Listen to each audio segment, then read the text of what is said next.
What's up, everybody? Big Herc 916. You tuned into another episode of Fresh Out. Hit that like, hit that subscribe button. Represent. I'm here with a Los Angeles legend, Melvin Farmer. Been working on getting this interview for a while, and so I'm bringing you somebody that you guys really need to hear about on the platform. Melvin, can you kind of get into your background and give our viewers some insight of how you grew up and where you're from? I'm born and raised in Los Angeles, California, but I also have roots down south. My mother had me at 15, and so I was going back and forth here to Memphis. I was in Memphis when Martin Luther King got killed.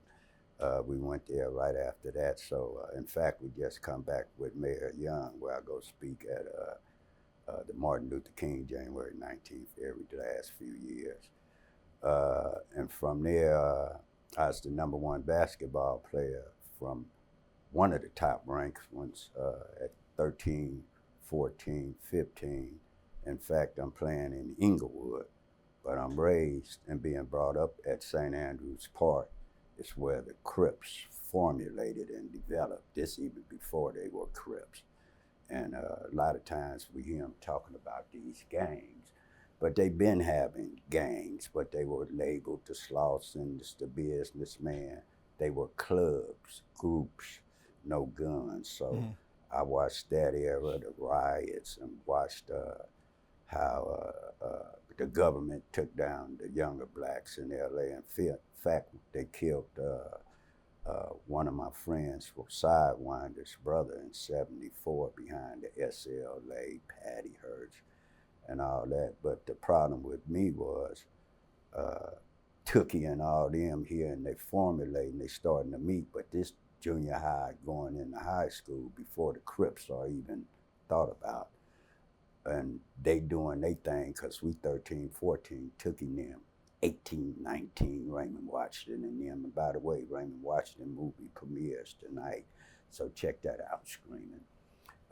Shout out to Raymond, rest in peace.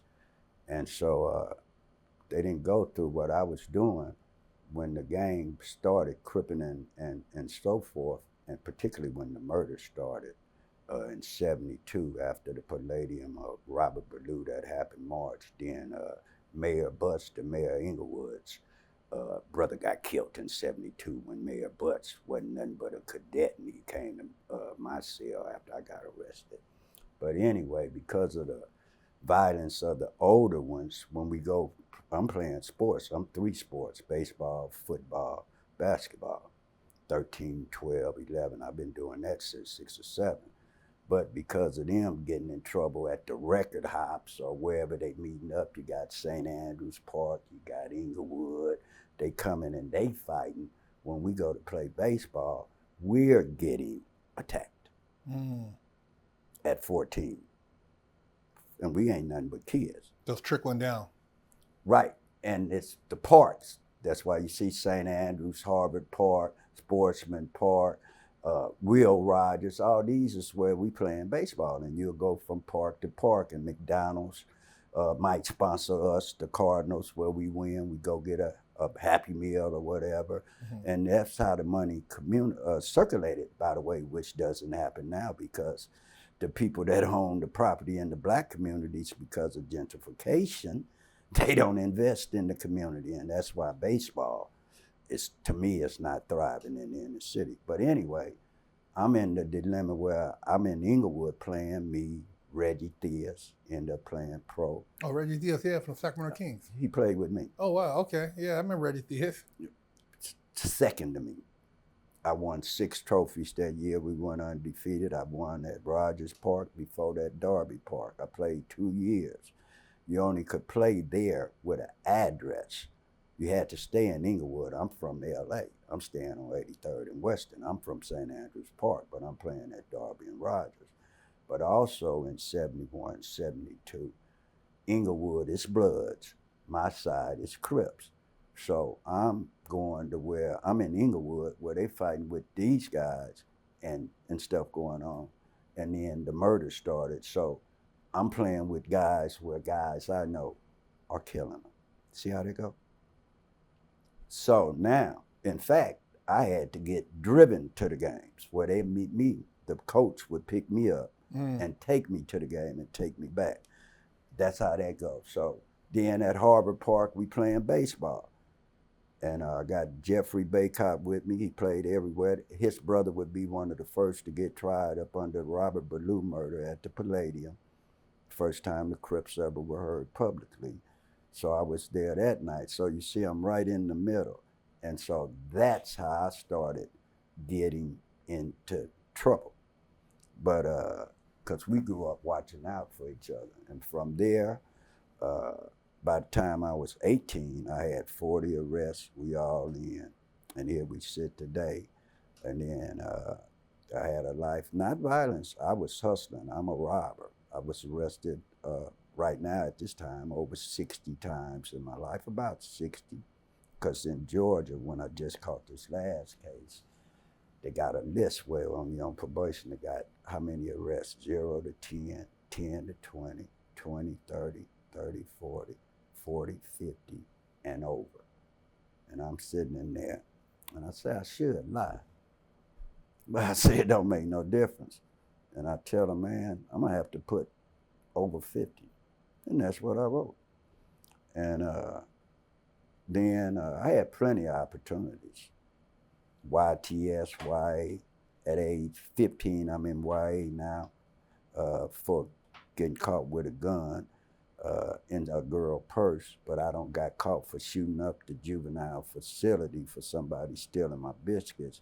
And me and a boy named Derek Stewart, rest in peace, Weasel.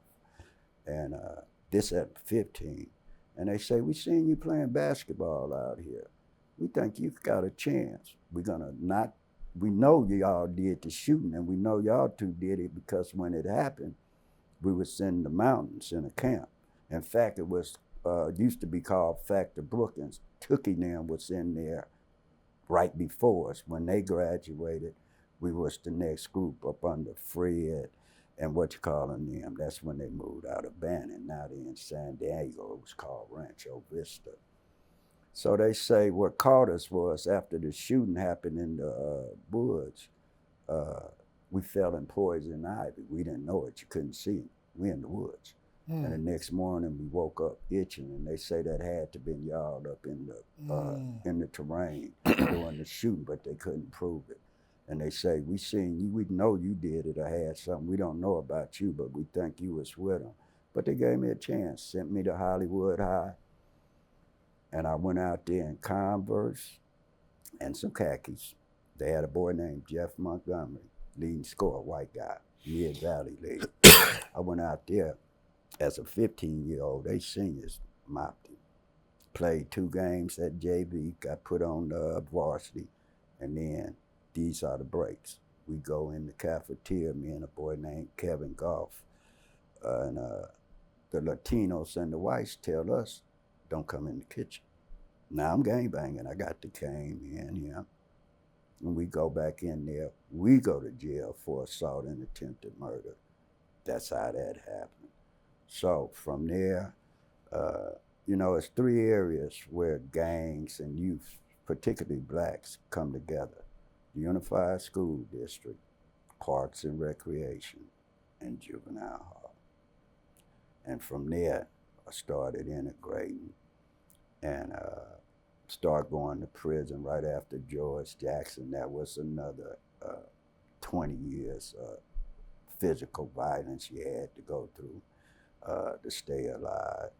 Then in '98, I got set up by the police and got a life sentence up under the California 3 strikes law, 35 to life for $2 worth of drugs.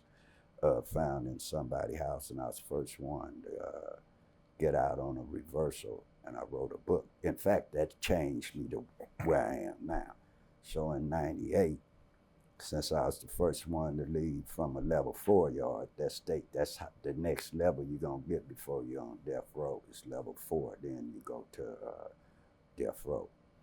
And so nobody's going home, particularly up under this 3 strikes law that was enacted up under emergency measures, which I don't understand what was the emergency, because it didn't have a sunset date. And let me tell you how important that is. A sunset date on any type 911, that's emergency measure. Anything you see with the government where something happened, emergency measure, when a tornado comes, it has what they call a sunset date. That means it has to be reviewed. It just put into place for now, temporary. And it should be reviewed. But up under the California 3 strikes law that was put in, nobody addresses the gap and to look to see the detriment it was to help at that time, which I predicted, perpetuate this new industry called prison. It was just starting, and it's going on now. And so in '98, after I was the first one to get a reversal, not where they gave me a Romero or gave me a break, they wasn't. For $2 worth of dope, I was gonna die in prison. For $2 worth? That's what I got 35 to life for. $2 worth of drugs found in somebody else's house. 10 people in the house. I never had been arrested for drugs. Gave me a manufacturing. Manufacturing for $2 worth. Gave me a manufacturing, transporting. They gave me, they found a wick and bought in, gave me a bomb charge. I got found guilty of all this in court. What? And got 35 years to life. What kind of turn? What? It didn't happen to do nothing with attorney. You always had recidivative laws for career criminals. You got them for habitual criminals. So you didn't need no law that was retroactively made that basically made it to where what I did in the 70s to the 80s, because that didn't come out till March 7th, 1994. I plea bargained for most of those deals. When you get 1, 2, 3 years for a non-violent case, 5 years enhancements.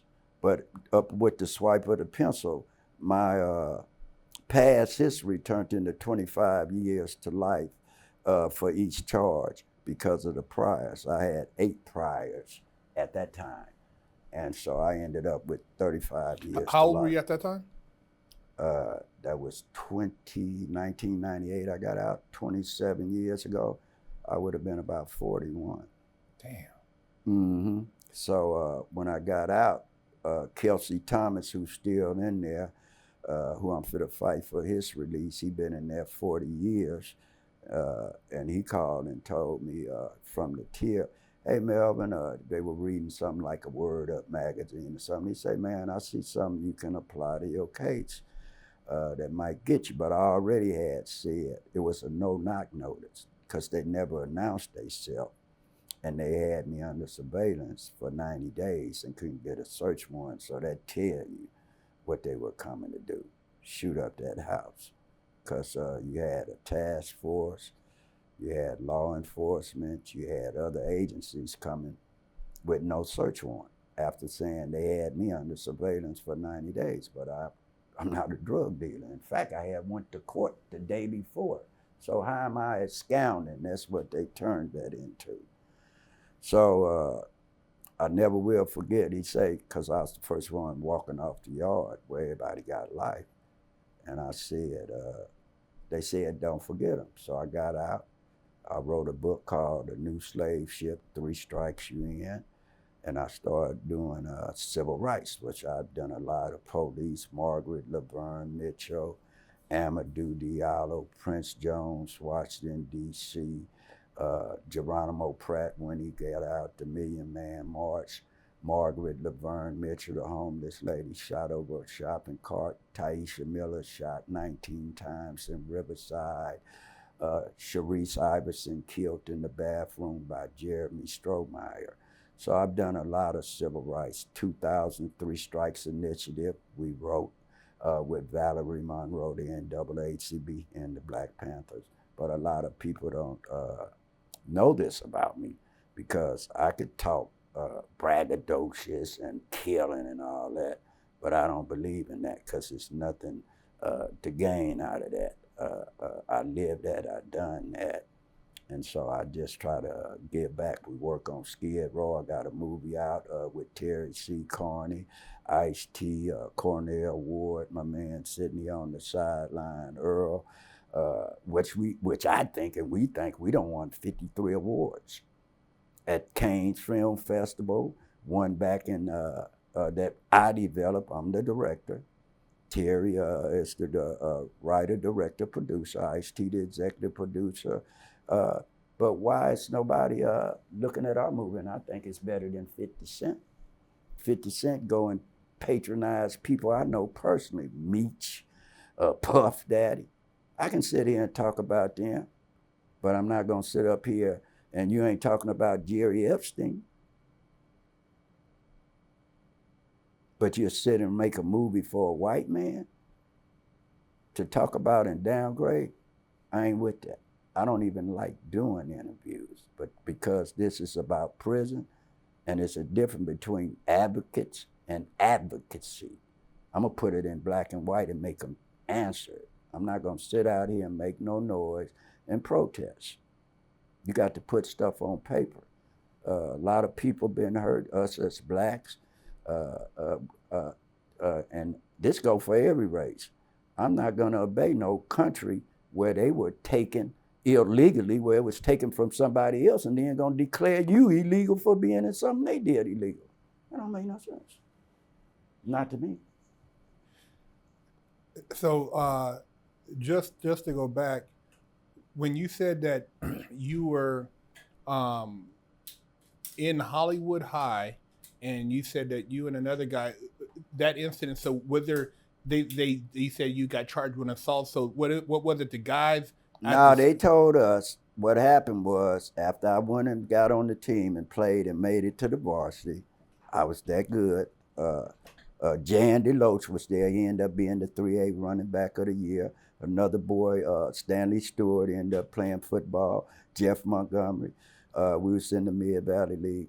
But it wasn't very few blacks going there. In fact, we're getting bused to integrate there on the west side, on my side of town. We're integrating the Valley, Crenshaw High just built, and we're integrating because all those schools at that time, you could see Tookie at St. Andrews Park, Raymond Washington, or anybody, criminals or whatever you want to label them, but also right there you'll see the Jews or the Christians or whatever they was playing croquet, doing plays. So you had a mixture. It was still fish markets, theaters, golf courts, miniature golf, the Forum, the sports arena. You got a lot going on. You had a real community that was thriving, but it was a mixture where they were shipping us there. So what happened? At recess, they told us after they seen me kissing a Mexican, playing around, kissing. Mm-hmm. And they told us when we went in there for cafeteria, don't come in at lunch. And so I went and told Kevin, and in fact, we was together. And I told him we're gonna meet back, and we met back then, and we went in there, because back then we carrying canes, this before colors and all that. And we got canes with us. And we went back in there, and we just got down with him. And by the time it was over, I was back in camp, and he went to camp. That's how I ended up getting put out to school from there. But that wasn't the first opportunity. I got shot at before that at Van Ness Park, the worst game I ever had. I probably was 13, 14. And I'm telling the coach, hey man, I think these boys here, they'll shoot at me on this court. They gonna shoot. On the court? They did do it in the end. And this in 71, 72. This stuff is new. And the coach kept saying, Melvin, they wouldn't do nothing like that. I said, I'm telling you, man, they gonna shoot. And we left to go out, and they shot that van up, because we'd be in the green old van, and we traveling from parks to parks. But because we from St. Andrews, we getting attacked at Harvard Park, they brims. We getting attacked at Van Ness boys, they bloods. Inglewood, chain gang before they went to Inglewood Bloods, they bloods. St. Andrews Park, Crips. Manchester Park, Hoovers. Sportsman Park, Crips. So you see, When you go there, it's no problem. But that played a role in a lot of youths that were athletes, because we grew up in YA and we had activities, we had programs, we had rehabilitation, not punishment. This before the juvenile fitness was even brought in. That didn't come out to 75, after they caught on that it's not the older ones. It wasn't Tookie, the Raymonds and them that was doing the violence. It was the 14, 15, 16-year-olds. So you said the ones right up underneath him? Was that Monster Cody and them, all them underneath him? They come later. Later, okay. They come 79, 80. Okay. This 72. Okay. So I there when Monster, but Cody was around watching it growing up because he stayed and grew up right by Tookie. Okay. But he wasn't old enough. See, our era, you couldn't be that age like you see now. 8, 9, 10 years old peddling dope. No. We were there to protect the children because they coming from all angles. We wasn't out hunting. We protected the children our ages that were 14, 15, 16 at these parks. So we came in watching out, not coming to go and start problems. But if that's what you wanted, that's how it went. Was there looking back, was there any I know you said you had multiple opportunities, but was there any key factors, like where you said you played with Reggie Theus and he was able to go on and then play in the Kings? Was there something that kind of affected you to get the same opportunities, or just because you? No. I had a choice. Everybody do. Yeah. Reggie chose to stay on the courts because they seen and felt. See, nobody on this side was actually getting hurt as compared to Reggie at 14, 15. Reggie brother. In fact, one of my teammates when we playing in Inglewood, Kim Scarborough, brother Randy just got killed right on the other side, because the only thing that separated me and us from being friends and running, being as a group, because all of them ended up going to college or the pros. In fact, they lost the championship game, where if I'd have been going to Inglewood and succeeded on with them, that'd have been the squad, like All-Star. So what happened was, now you got Kim, then his brother dead, then Reggie partner get killed by suspects from St. Andrews Park or right up in that area, because we're only right across the street. So that made it rough on me. That's why I couldn't walk. Like the night at the banquet, I won 6 trophies in fact, James Shaq Harris, the Rams quarterback, was the guest speaker. And he started saying, is anybody gonna win a trophy? Now I had walked there. That's about a 5-mile walk in the rain, to go to the banquet. My mama and daddy didn't come. I walked there by myself. Now I got all these trophies and I'm standing on a bus stop in the rain, wagging them, and he pulled up in a Rolls Royce, seen me, and he took me home. Wow. Then we was in the first gang intervention ever when it came to Crips and Bloods, 1976. Rosie Greer ran that, the long table. Twice a week, 2 hours a week, 4 hours a week, $25 a session. We was getting $50. Now you look at it, you got millions of dollars for things where we were naive to where they are deceived. See how 50 years, like I was telling somebody, talking to a youngster, and they bragging about what they doing, just talking, that's how they talk. And I say, see, if I would say something like that, I might be, don't say it, I killed your grandfather, or your uncle, or your brother. But the point that I'm making, not saying it happened, I've been in the game 50 years and more. A lot of them been dead 50 years or more. The same shit. And because of that, you will never hardly hear us talking about violence or what we did, because we know everybody up under us. That's right. When you mention Monster Cody, to a lot of y'all, that's Monster Cody. to me, that's just Cody. And not in a bad way. He joined something we started. So, WAC 100, Charleston White. I brought Charleston White in the game. And I know it's a lot of fake conversations to where the truth never could coexist with a lie. Yeah. Now, when me and you do this show, you're gonna have to bar the comments because Charleston White and all of them, Vlad, none of them, they don't want me on their show because they're gonna kill off the bullshit. Yeah.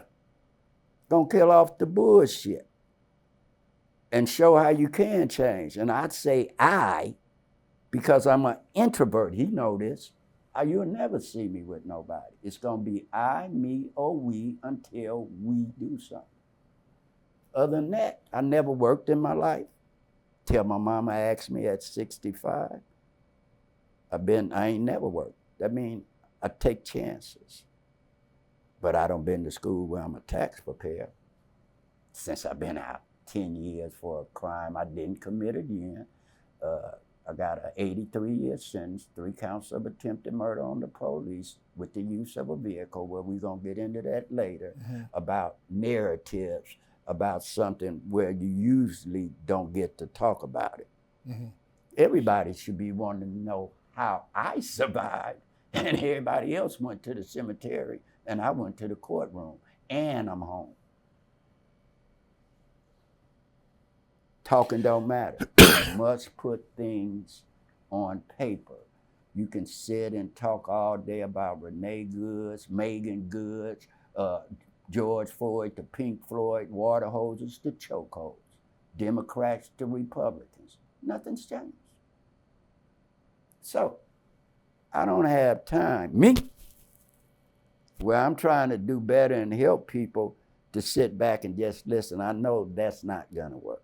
And most politicians are those that are really working with the government. They don't pay no attention to them.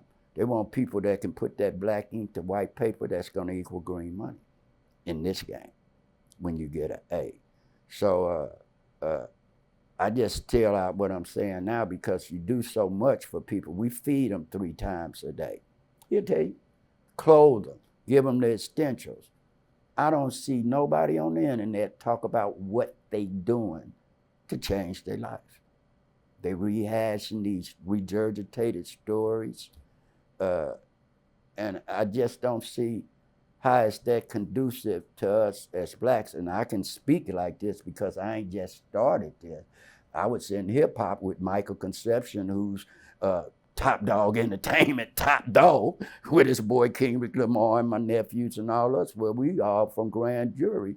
And the first album we made, which was an A-side and a B-side with Dr. Dre, Michelet, Ice-T, MC Hammer, Tone Loc, Digital Underground, who was these? Jewel, Dr. Dre did the beat, what's that boy? Young MC, and we all in the same game. I remember that. That's us. That was a good time. That's the first one. Then they yeah. had nothing but self-destruction, boogie down production. But here go the fakeism. And I know that, you remember Dirty Rotten Scandals? They made This Is For The Homies. That's my boy, Ruben, lead singer. But a lot of people didn't know. The image they depicted was gang members, West Coast. But they were in church when they found them young men. And you know what they say to this day? They hate they did it. Lamar do, because it affected so many people's lives. Imaging. Yeah. He was an entertainer, a singer, not a gang member. See, that's where they get the game messed up. Singer dressed as a gang member. Look at all of them dead. And I don't have to say no names because they'll get mad because they idolize the dead. I respect the living. And they can't understand that when you're serious about this. Yeah. I don't get it. Because I ain't trying to hurt nobody, but what did I just tell you today? They had a murder last night, right around the corner where I'm at. And somebody got stabbed this morning. That could have been me. So, it's some layers to this, and it's serious out here. And I only had 9, 10 fights out here. A whole lot of shit out here. I don't want it. So I tell people, we only protect ourselves. And they don't get it. And I don't have to sit here and talk about nobody negative or downgrade my own race. I ain't doing it. But then again, I shouldn't be blackballed for what I say, because what happens is when you don't get heard, like Renee Goods and a lot of them, and their voices get silenced, they turn to confrontations to make you understand. When your voice is silent, that's what the normal person would do. That's what got Renee Goods killed. A lot of them, they don't comply, they don't listen. You think it's heroic to die.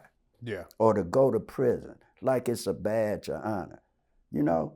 And it's getting ridiculous, particularly with this AI-generated shit, to where you'll think somebody a genius.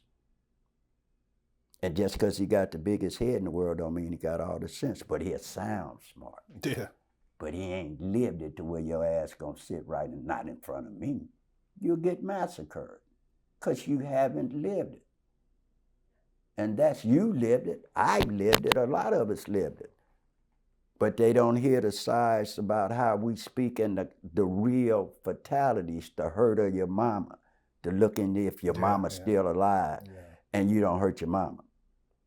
They don't live long enough to see the effects of what happens. Particularly, I want to start something called ISIS, Inner City Stress Center, another way of getting reparations, because I watched where a white person got killed. The whole neighborhood, they say that child will be traumatized the rest of his life for sin. They'll get killed, a 7-year-old white. So why wouldn't all the black children, or anywhere where you have a high rate of violence, you would think they would be traumatized, no more different than going to the military, seeing murders. Mm-hmm. So I think they should be compensated, where there should be some diagnosis or some type of study when these people that are brought up in these communities with a high rate of violence, rape, trauma, drama, that you check these children out with. When you say you get killed, use gun violence at Columbine, you know they build bunkers, bring in psychologists, psychiatrists for every child. And you could get grant money from in Columbine, where I researched it, and they got money at a white school in Palos Verdes to make bunkers for attack. So I say, well, how you skip the black community? Because they don't need bunkers. Not one black school got any money that could have did the same thing, jumped right up over them. So these are the type of informations and things I like to talk about, how we're being look like the illusion of inclusion, when really we're missing a lot of things that the government and those that have been in office so long, they monopolizing it, and that has caused the downfall to a lot of these inner cities. It's not the government, not the people. It's the people you put in office that are not doing the things with the funding that they have. And the same people are repetitiously rotating the Senate, want to be in the Board of Supervisors. Next, when the term's up, the next one to go to council, and they just rotate, and nepotism. Well, they pop in the neighborhood when they need the votes and make it seem like they're going to create this change and this and that, but realistically, they're not trying to really see. Well, also what happens in the inner city is like Hitler controlled the Jews. If you only got 1 or 2 black newspapers that are in cohesion with the elected officials, you'll never hear what go on with the other candidates, for instance. Yeah. Or like we got a movie out. Or like when we did LA Gangs Unite, they'll say, oh, Nipsey Hussle was meeting with Councilman Marquise Harris Dawson. But Melvin Farmer had messed with every council member from the 8th District for the last since Mayor Bradley. See how they go? before him. Chief Parks before him. Maxine Waters. Mm-hmm.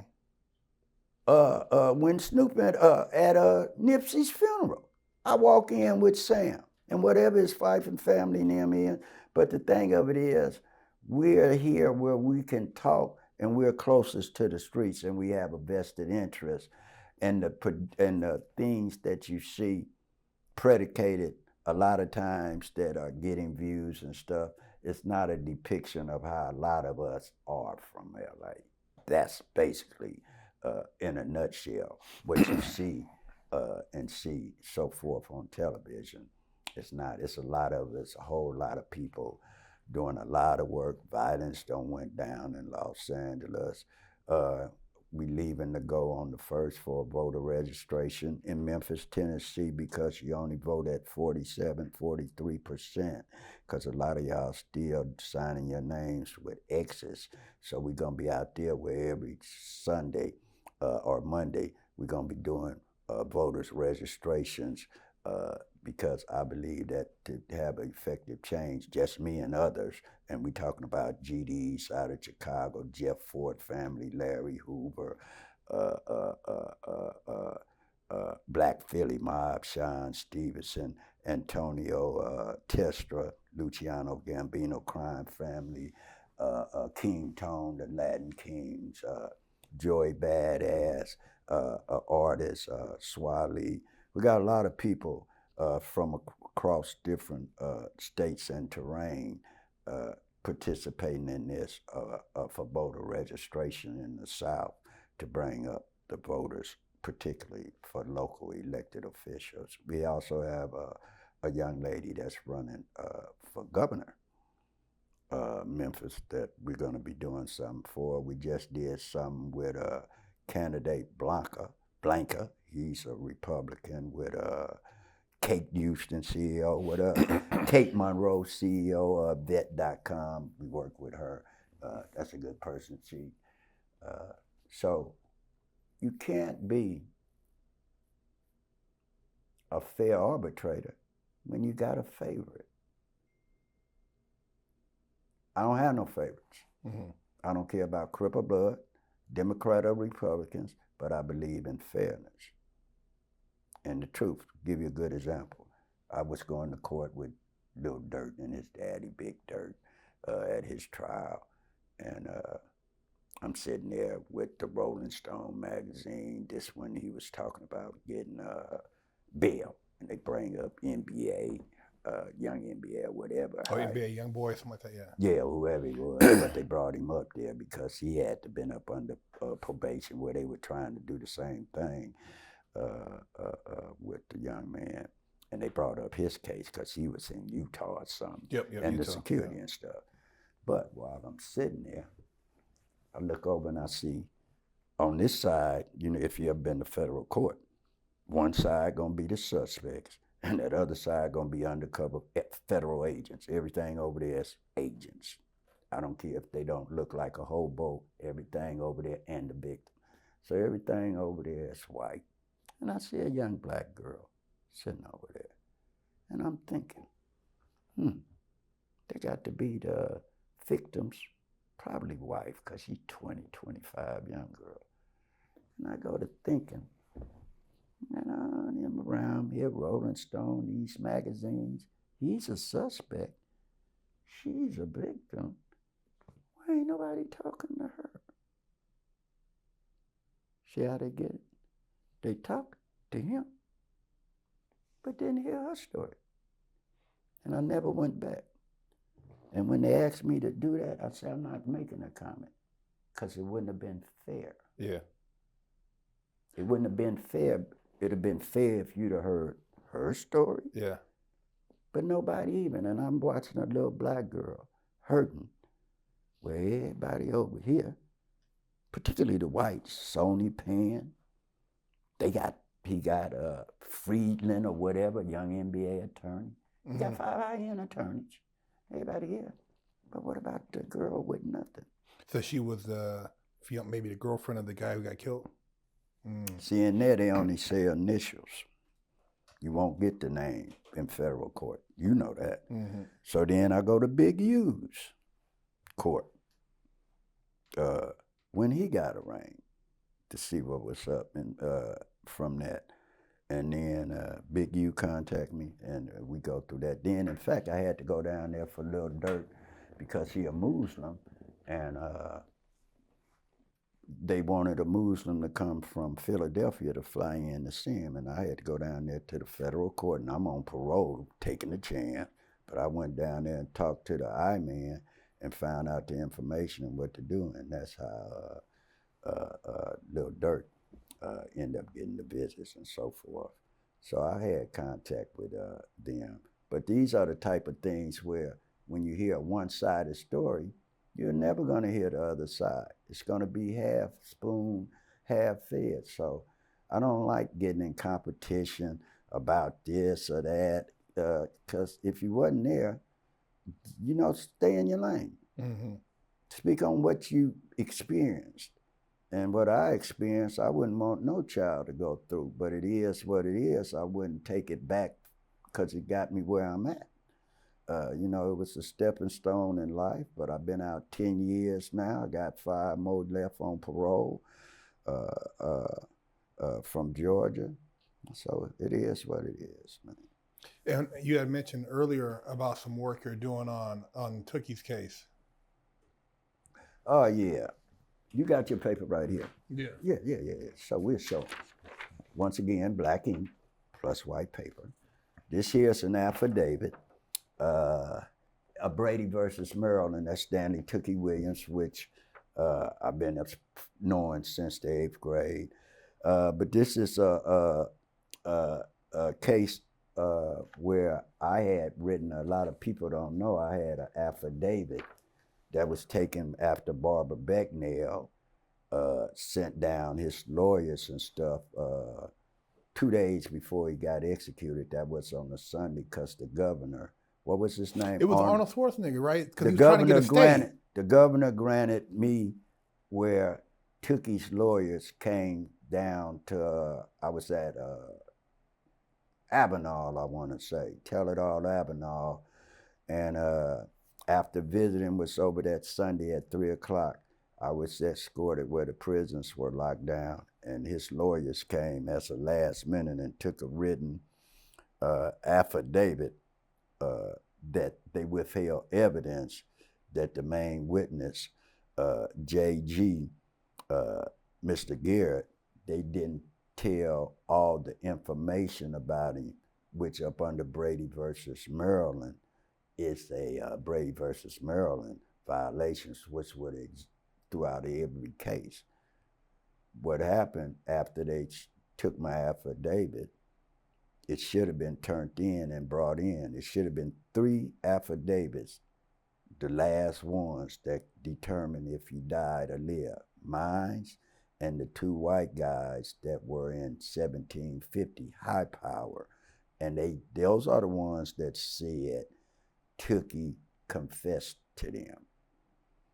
That shouldn't even been in the equation. They choose to use them instead of, evidently, I don't think they turned it in. That's gonna be a real big problem, because what happens is this would have threw the state's case to where you had a man that testified against Tookie, but y'all had him up under 6 or 7 counts of murder. And these murders are unsolved to this day. So follow along to make it short. The guy that was the main witness who gave the gun to the police saying that Tookie gave it to him after the murders was up under suspicion of 6 murders prior to that, and they were going to him. So they subtly changed him from a suspect to a witness in the same case. And that they didn't disclose. That never came out in trial? Never. Wow. They didn't even turn my affidavit in. It's nothing you can read where I got to read the transcript. I ain't gonna know the answer. I introduced Tookie to them.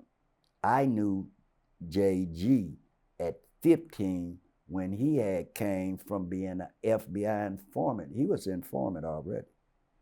He was older. At 15, his daughter, Susan, Tona, those are the ones, if you ever look at Tookie on the Gong show, it's two girls dancing. That's Susan and Tona. He met them through me. That's in 78. So you're saying the guy JG, he was an FBI informant, and he was somebody from the neighborhood. When I went to prison in Tookie went to jail February 79. Raymond Washington got killed August 8th or 9th, 79.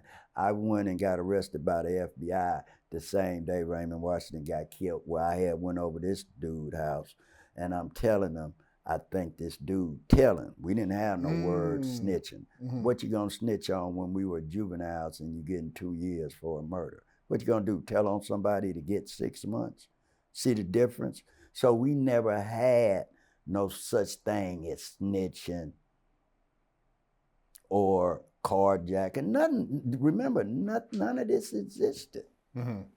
So there wasn't. So the language was, hey, I told Tookie, it was him and Blackie who would end up turning state's evidence on him in one of the murders. That's the murder in Whittier, where they went into a 7-Eleven. Yeah. The other 3 murders happened at a motel.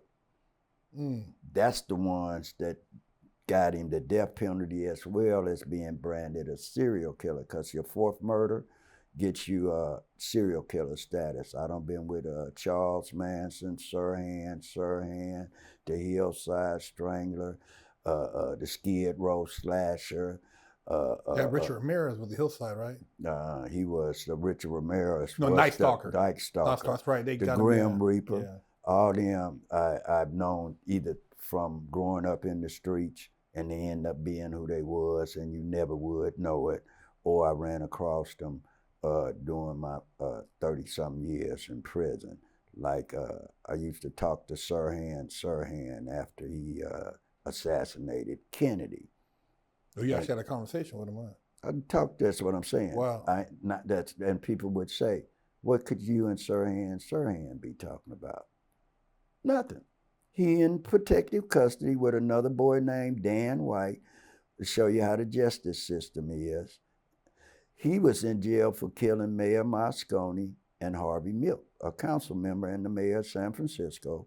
And his defense was he ate a Twinkie and it gave him too much sugar. And he didn't know he snuck that gun through that metal detector at the city hall and went into the mayor's office, shot him in the head, then went to Harvey Milk and shot him in the head. But the Twinkie did him, and he was in protective custody.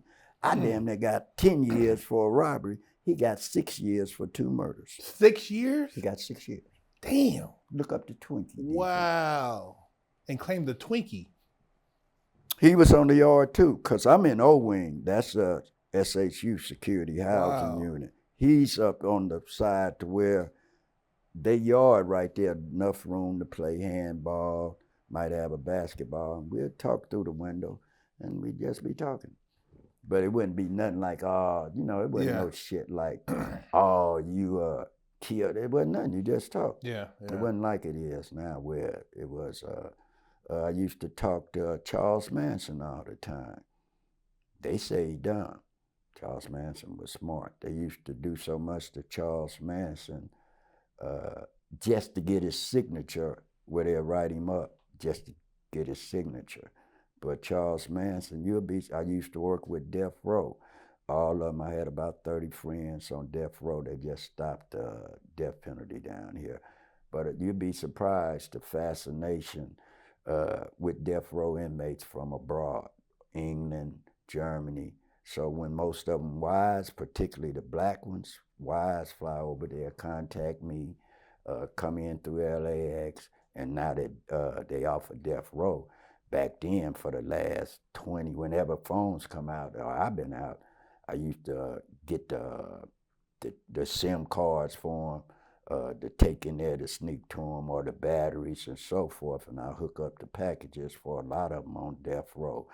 In fact, Tookie's last book, what was that, with Evil and Tretch, They just got off row. Steve Champion was one of the youngest to get it at 16, so he's been up there about 48 years now, where he off. And they wrote a book, The Architect. In fact, I had my publisher publish it for them for free because they were on Death Row Milligan Books. But they're from a different crew. This show you how intervention go, by the way, unsung, without the fanfare. They're from a different tribe, a tribe that don't get along with where the book signing would be. So what happens?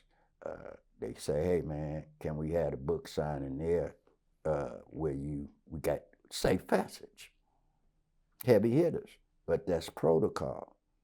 And that go a long way to when it come to negotiating about stopping the violence amongst gangs, to where, because if you don't have the older ones and the younger ones up under one accord, it's not going to happen in the city of Los Angeles. And like I was telling him, I never ask somebody younger than me for anything, because I look at it like, it's particularly down where I'm at, where I see a lot of children that are young children, where they don't have nowhere to go. You don't have a cousin? You don't have a mama? Or did you do something where you turned away? But at the end of the day, I never asked them for nothing, because I look at it that if I got to ask some child or something for something, what they gonna look at to me like, God damn, he can't be shit. Yeah. He can't be shit. But if you give, I get 2 meals because I'm in a halfway house. I don't eat 2 meals, but I'm not gonna throw away that meal. I'm gonna take them meals and I'm gonna give them to a child on that street. That goes a long way. Money can't buy that type of giving back. Mm-hmm. So I get joy out of giving back because so much has been taken. If you've really been into this, you wouldn't be bragging. I promise you, you wouldn't be bragging. I know you had mentioned earlier too about the Reed situation, and we were talking about the car, and you said you had been in a similar situation and the difference between using that as a weapon. Mm-hmm. Yeah, well, I survived. Well, I got an 83-year sentence in Georgia for using a car as a weapon instead of transportation. That's the first thing. What makes it where you turn a car into a weapon? And I picked Renee Good's case in Minnesota because most people don't research or never or survive to tell about it. The narrative takes over. She went to a cemetery. In my case, I went to the courtroom. And her first mistake, not her mistake, the number one problem is oversight. This happens repeatedly where we do post-oversight. Afterwards, we complain. But what could have prevented it before it happened? Mm-hmm. Same thing with gang intervention. Mm-hmm. You got those that come after the murders to combat and to say, hey, but what do you do to prevent it before it happened? See, and with gang intervention around the nation, that's hard to do because you got police with you. See, when we started with intervention, what you need police for? When you're dealing with guys to oversee them, that cuts the dialogue down to where you could do something privately, mm-hmm. As opposed to making it public with them. That would stop that before it happened. I'll give you a good example. As you get older, and this is something most young people or most people don't go through it, but I go through it every day, every week. Something like this. Hey man, this another gang leader, retired, but he made it there, so that tell you leave him alone. Leave him alone. And he said, hey man, you know, I got a daughter, and one of your people jumped on her. I say, yeah. I say, you know his name? He gave me the name, but I couldn't picture it. I say, give me a description. Once he gave me the description, I knew who he was talking about, but I said, I don't know him. So I say, send me a picture. And it was who I thought. Now, he done went and jumped on this man's daughter in a DNP, not disciplinary, I call it dick and pussy situation. But they from different tribes, the younger ones. So I see him up at the park, and I say, hey man, you did such and such, such and such.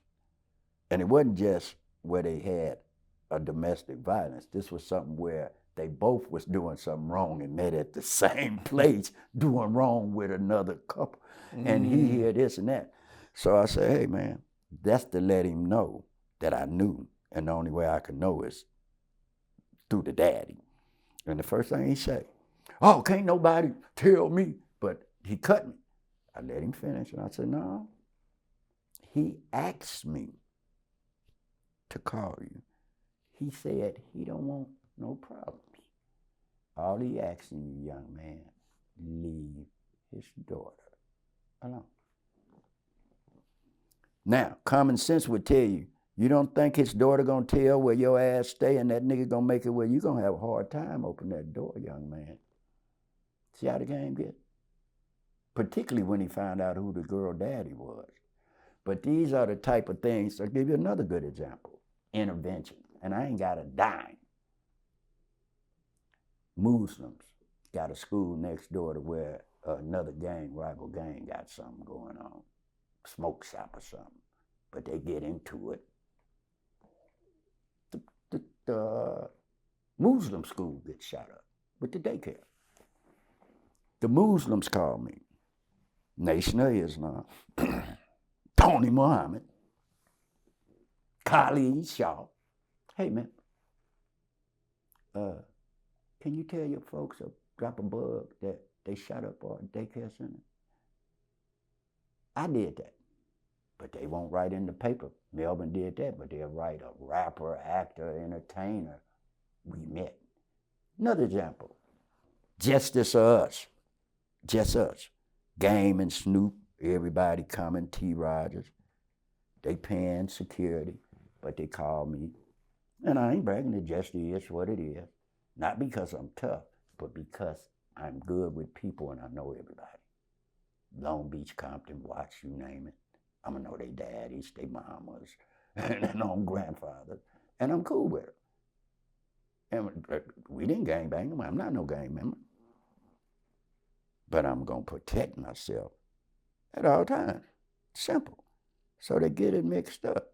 But these are the type of things you don't hear about. Or about when the police pulled me over. I had a girlfriend, Grammy winner, and they pulled the door open, was fit to kill me because they thought I was by myself. And afterwards, she never said a word to me for 6 years to this day, where she say, Melvin, it ain't no doubt in my mind, they were fit to kill you if I wouldn't have been here. But she didn't go to court after I filed a complaint. And she seen this shit is serious. After I told her they had arrested me before that on a pretense, gave me a ticket, took me to jail, then said the warrant didn't exist, but I didn't get my ID back. And I told her, they stopped me to get that ID, something for to go down. Because another murder had happened. These are just some of the things. Mm-hmm. To where earlier that day, two rival gangs, not these two blood factions getting into it. Bloods on bloods. And one of the bloods got into it with about 20, but he wasn't backing down. But we got a spot next door to their spot. We from a different tribe, so we got 3 tribes. And we ain't got nothing to do with it. We tell them, we watching. So come back with the girl, she the reporter. Now it's 100 degrees, but everybody got hoodies on now, covered. I tell her, I say, they ain't got them hoodies on. They covering their faces for these cameras. Some for to go down. We left, came back later, it's roped off. Murder don't happen. Her car stuck. I say, since you a reporter, because we just did League of Women's with Michelle Obama and all them, because I'm working with KPFK at the time, producing. And I say, you might can go tell the police who you are, and they might let you take your car out. So I'm standing there, and she say, you know, ask them what happened. They say about the murder. It was the same group. This later on that night. And also, afterwards, I say, ask them who they say did it. Now, don't forget these two Bloods. It's factions. The Bloods don't told the police. She'll tell you, she was right there. I'm standing there. She say, 8 gangsters came by. But whoever did it, they ran through our spot, through the yard. So they thought it was 8 gangsters with them telling when it really wasn't. They put me under surveillance. I didn't know it till my partner's son say, hey man, you know homicide and they've been watching you. I say, watching me where? And he pointed down the street in the alley, and I walked by, there were police. And then one night we was, after that murder that same night, we had a phone and we was editing, looking at, we had did something, and I kept telling her, cause we parallel where you can come north and south, but you could see us. So we can see any direction, cause you gotta watch these cars. They'll bust on a car, shoot up a car, they see somebody in there late at night, they looking for trouble. So I'm telling her, keep your eye out, cause you looking this way, I'm looking that way, you let me know when you see a light, drop that phone, cause our window's tinted. So we got our phones dropped, and all of a sudden the police don't cut the engine off, rolled the car with the lights off, and got out and slid and opened my door without announcing at about 2 or 3 in the morning. She screamed and fainted, and I just turned slowly, and it was a white police had opened that door. He was there, and I could read that police car said Inglewood. But the police that walked away, I said, what's your name and your badge number? And he did like this. Never gave me nothing. Now she's screaming and hollering, don't came back. And so I went and filed a report. And I never talked to her. She was too scared to even go and say what happened, that it really happened. And I said, what type of black woman is you where you know they would fit to shoot me and say this phone was a weapon? And you ain't gonna say nothing talking about you black? And we never said, she never called me again. I don't have numerous incidents on this case here with the use of a weapon. I had my hands up. It wasn't nothing but a credit card case. I'm making credit cards. That shit carries 6 months in Georgia, Mall of America. But it's on a Sunday. You got 3 white male officers, and you got 2 women officers, blonde, all of them white. I got a gun here, a gun here, a gun there, and my hands up for 15 minutes. And it's the difference when you compare with Renee Goods. Now we'll get to that. It's called a control. My hands are up. That means the situation is controlled. For 15 minutes, you got a gun pointed here, here, here. I only gonna take that so long. In my case, I started thinking, dang, I'm finna go back to jail for credit card. My mama gonna be hurt. They might have a 3 strikes law here. And they talking shit and not arresting me. And as calm as I'm talking now, it's as quickly as what happened. With them in the door, I said, are y'all gonna arrest me or kill me? Because that's what you're gonna have to do if you don't arrest me. My hands was up. And now everybody talk about, don't do it, don't do it, don't do it. And slowly I kept looking right down that gun, and I kept saying, you got to pull the trigger. You're gonna have to pull it or arrest me. And they never went to did it, but I knew it was a camera, not a body cam. A body cam ain't gonna save you. It's gonna change the narrative because you're dead. I knew it was cameras. Don't forget, I'm at a big Mall of America in Gwinnett County. You got cameras everywhere. I looked at them before I came in.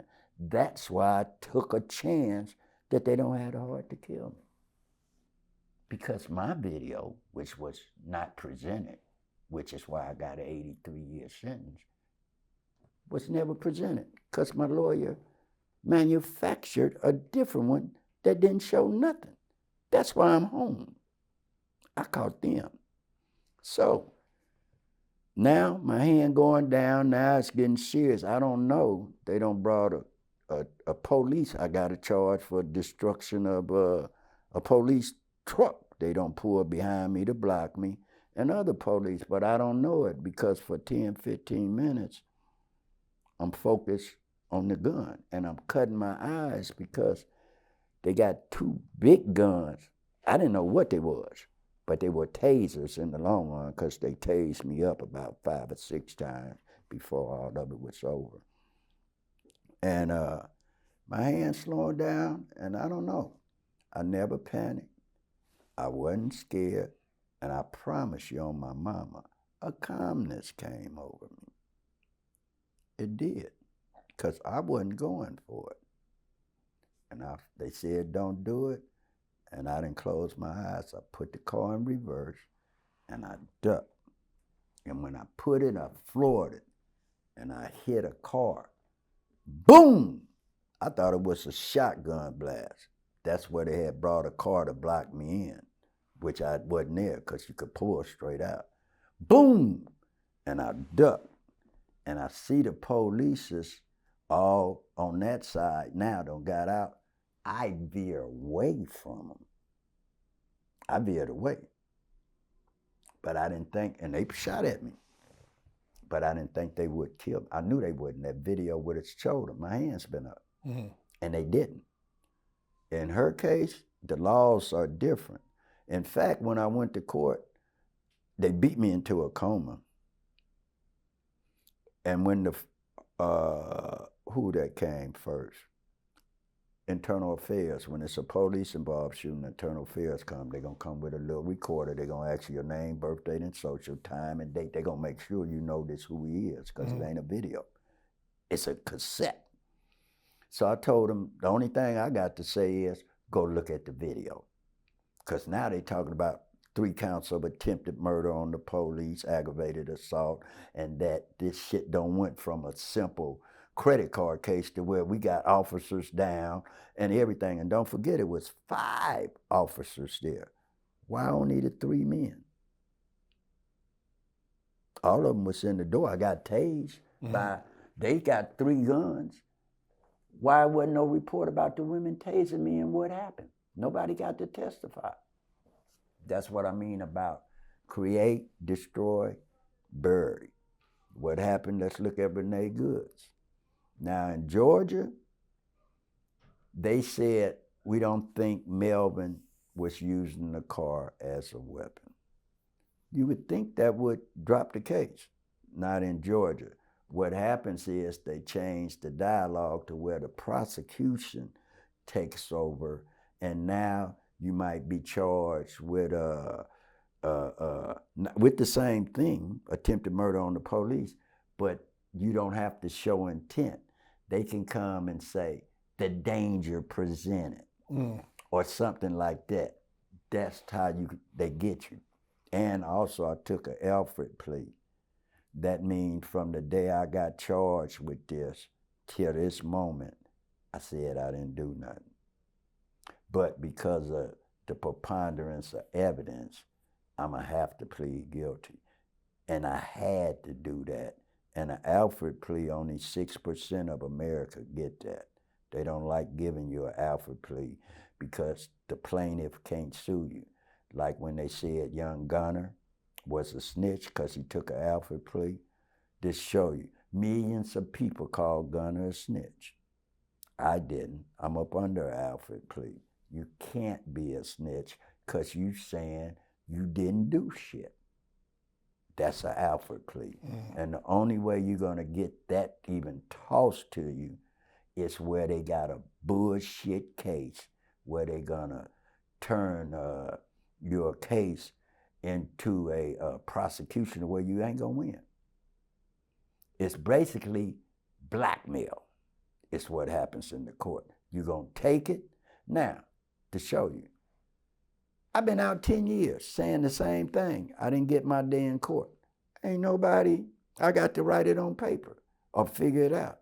Mm-hmm. But ain't nobody, Civil Liberties Union, NAACP, those are very serious allegations where my own attorney hid a tape that would have exonerated me. Then I did 5 years in prison. Then doing 15 years on parole for something I didn't do. But then imagine if I would have went to trial, which would have carried life without parole. That's what I was getting at. And I really wouldn't have got no action in court. I'd have been dying in prison. So, miss me with that civil rights shit. You might throw a pass on a Sunday, but I bet your ass ain't writing no writ of habeas corpus on a Monday. I can do both. You can do both. So I don't look up to athletes, rappers, actors, entertainers, because most of them can do whatever they is, entertain. Mm-hmm. But what can you do to give back? I don't want to hear about, oh, I built this apartment complex, and but who gonna be staying in it? Is it gonna be the same homeless people that you displaced? Or is it gonna be high end or low end? And like I say, I'm not knocking nobody, but it's a lot of people, and I'd match up with you in civil rights because we really don't really have no civil rights leaders. Yeah. We do, but they not listening to them, and those that are obsolete, but we do have civil rights leaders. They just listening to the wrong ones. Yeah. They just listening to the wrong ones every day. And also we got a pedophile that's nationally known. I'm for the bus, and I'm a bust Kanye West's ass up, Snappy, Happy, all of them. Oh, I promise you. Charleston White is a pedophile. And in fact, I got his papers next. He raped a 10-year-old, 11-year-old girl, Shalonda Price. Let's put that up there. Wow. Oh, no. Because see, we got a problem where everybody thinking he's a savior. But what if he a pedophile? Because I got a case where he raped a little girl. Evidence points to a fact where he was escorted off of school to where it was inappropriate touching of a minor, and they didn't write it up. Now, that's a problem. Then you go with the fact that happened in 2023. Wow, 2023? Yeah, and don't forget this happened in 1998 where they asked him, did this happen? Because what he did, he went and cut the program off with a girl. In fact, we can call her if you want. In fact, I'm going to have you interview the girl. And we're going to see what we see to where they going to pay a pedophile that started off talking about, I raped little boys and little girls at the beginning. Why would you even entertain that? Sound bites for likes. Now, you know how serious this gonna be? Where they don't went and had a man who don't went and told you he fucked Martin Luther King, I raped Kanye West's mama, I do this, fuck black children, and then y'all panic? Yeah. We got a problem.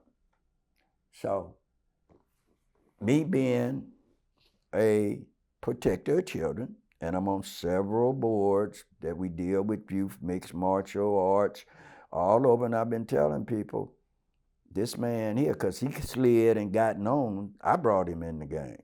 And then he gonna try to talk down and this and that, but I knew something was wrong, and I backed up.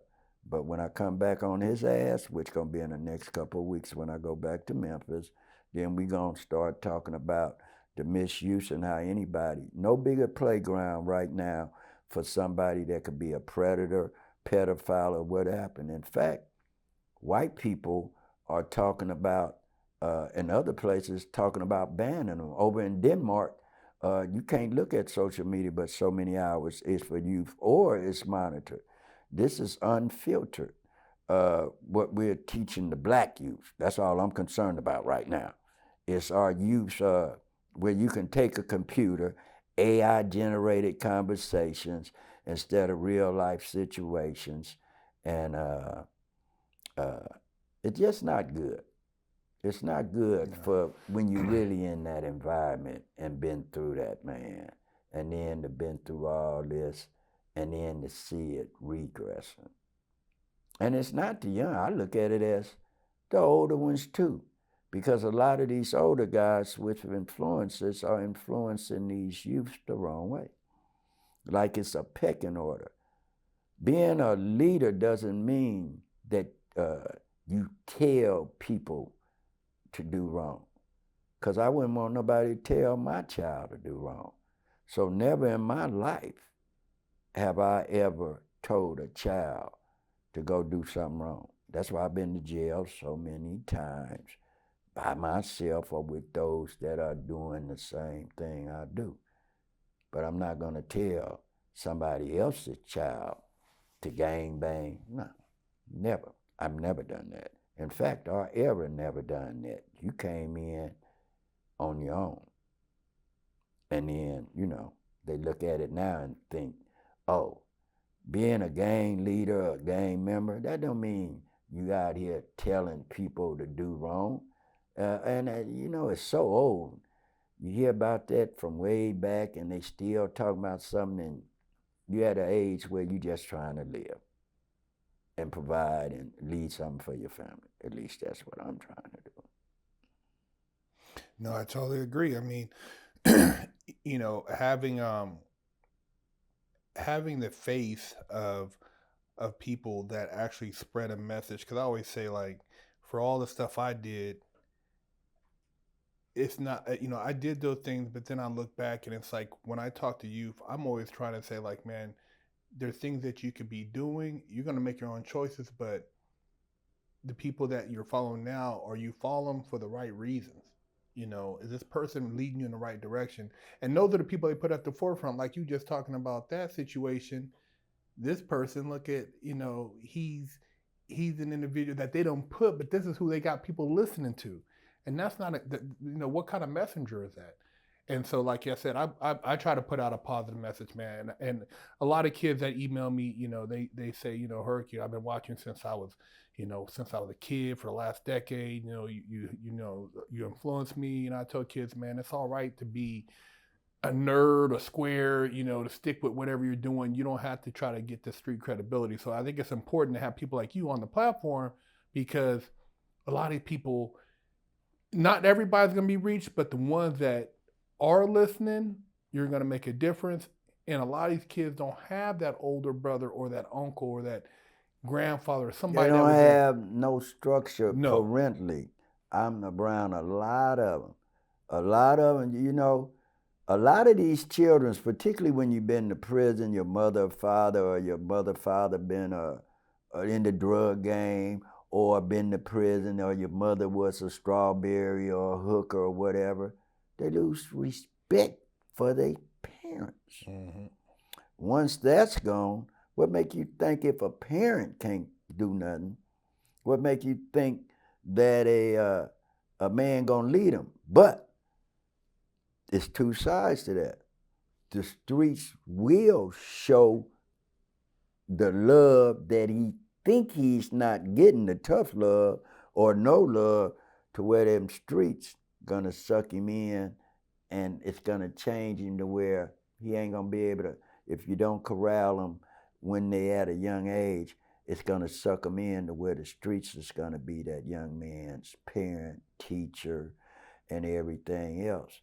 And it's sad that, when I grew up, we never have no worry about who else we going to at 15, 16, 17, 18, 19, 20, all the way up. Somebody always had somewhere, but nowadays, these kids, and I speak on the kids because it's no reason for them to be 18, 19, 20, 21, 22, willing and able, not mental health, to not be able to work. And I want that message. I said earlier, I never worked. But the reason I never worked, because of so many arrests by the time I was an adult. Most of us, we're afraid, in my case, of being rejected, even though I'm qualified. You don't think if I grew up in an area all my life, I don't know every neighbor or know every address here where I couldn't deliver mail? Pushing a cart? Hell, I'm pushing a cart on Skid Row. And I couldn't push a cart with mail. See the difference? Skid Row, they push carts with trash in them. A mailman push a cart with mail in them. So when do you rehabilitate? When do you get a second chance in life? Certain ones do, but it just don't. So I should have been playing a basketball, but I can't sit back and cry about it. I miss going to college, but I've been on a lot of college campuses. In fact, I'm a sports agent, but I support sports, so I can sign them to college, NIL deals. I just had Roosevelt High from Fresno, Roosevelt High Rough Riders down here, where I brought them on Skid Row to look at where they could be, but I also tell them, enjoy, education over incarceration. Everybody's not going to be a football player. Everybody ain't going to be a rapper. Everybody ain't going to be whatever. But enjoy the opportunity. So a lot of times I did a prom to where one night we were older ones where we had, security or whatever. But as far as I was concerned, that was my prom. I never went to a prom. So I got the same enjoyment of not doing it at a late age as I would at a young age. So I try to tell them, you can't get time back. It's not even worth it, man. I didn't go to jail. I've never been to jail for gang banging or none of that. I've been arrested probably 50 times for robbery and other times for miscellaneous carrying a gun or something like that. But as far as violence toward anybody, never have I been arrested, attempted murder, aggravated, none of that. Mm-mm. I just always was at a young age to where I had to provide for my family. I wasn't doing it to be doing it. I was doing it because I had to take care of my family at a young age. In fact, I had to pull a gun on my daddy and tell him I would kill him if at 15 when I heard him and found out and realized he was hitting my mother. At 15, I had to put the gun up to his heart and tell him, if I ever hear my mama holler like that again from you hitting her, I'm going to have to use this. And he never hit her again in his life behind that. So, I got a thing where when my mama cry, I cry. When my daughter cry, I cry. When my sisters cry, I cry. So, that's how they go. That's my attitude. When you trying to, and I keep going back to when they try to hurt me, I don't care if it's the government, the police, when they had the guns at me. You're going to have to pull it because you're trying to hurt my mom. So I'm not going to lay down. So why do I got to be, he do this and get tested by some niggas? Don't test me, niggas. My partner just killed somebody where now everybody's saying, oh, that wasn't right. Well, goddamn, if you knew the nigga killed that 15, 2 people, got out and killed that 20, 3 more people. Now don't kill somebody at 68. And y'all talking about that wasn't right. Leave these niggas alone. No, I'm serious. Yeah. I'm talking about LA. Yeah. I don't know about nowhere else. Me and him was talking about this today. These older guys, leave them alone in LA. Yeah. They're not for the bullshit. They out the game. Yeah. I done did 35 years in prison. Now why I got to come out here and be in prison in my own community? Yeah. Tell me.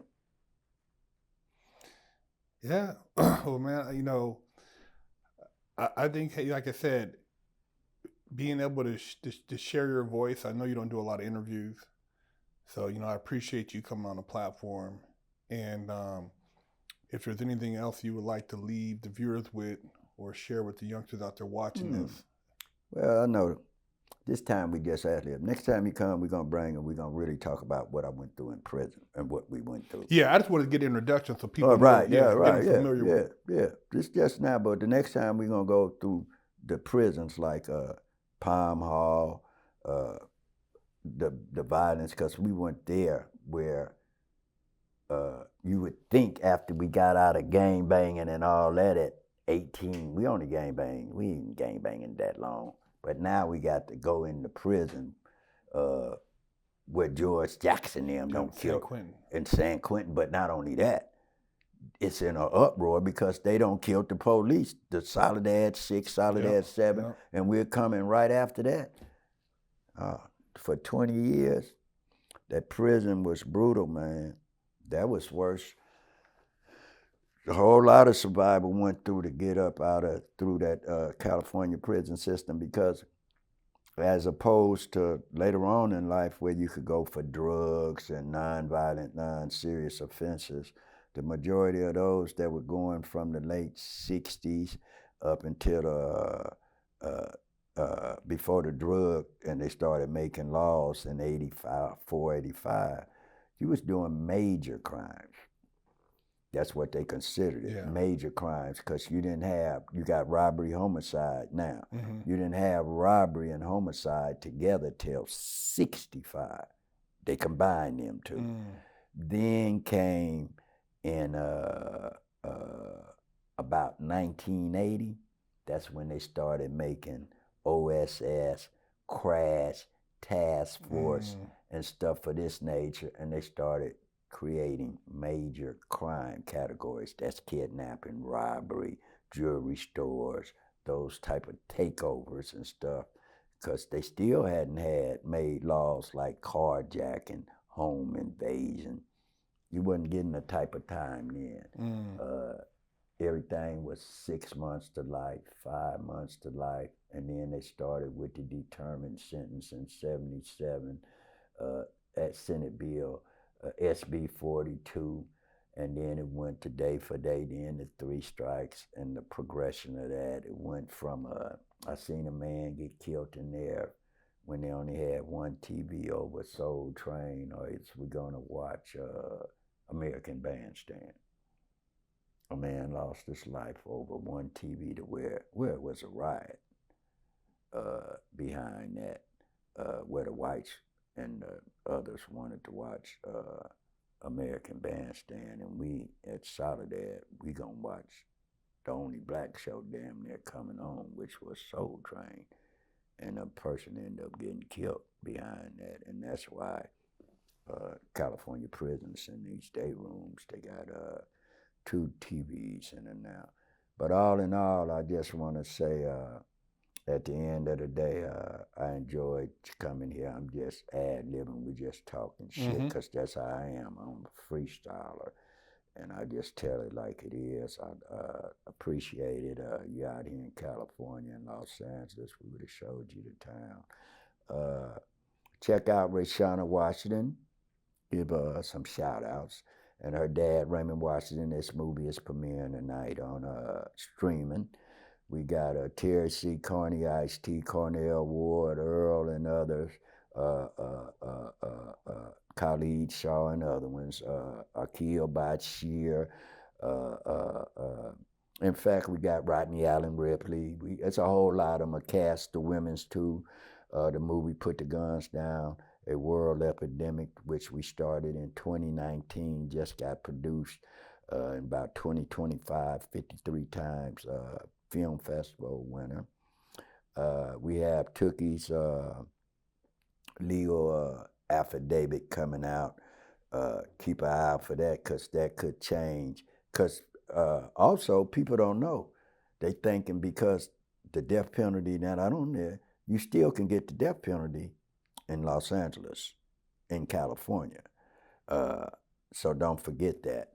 And start looking toward what you're gonna do to vote as far as your local elected officials in your community, and look out for the homeless. There's a lot going on. A lot of the politicians, Democrats, Republicans, or independents, are talking about the homeless crisis and the issues that are going on in Los Angeles. And that's pretty much it. Stay tuned. I don't do, I really have nothing but Facebook because I'm throttled by all the other ones. I got banned by Twitter, banned on TikTok. So most of them, yeah. Good. Well, I appreciate it. Big Herc 916, Melvin getting down. You know how we do it. Hit that like, hit that subscribe button, and stay tuned for more future content.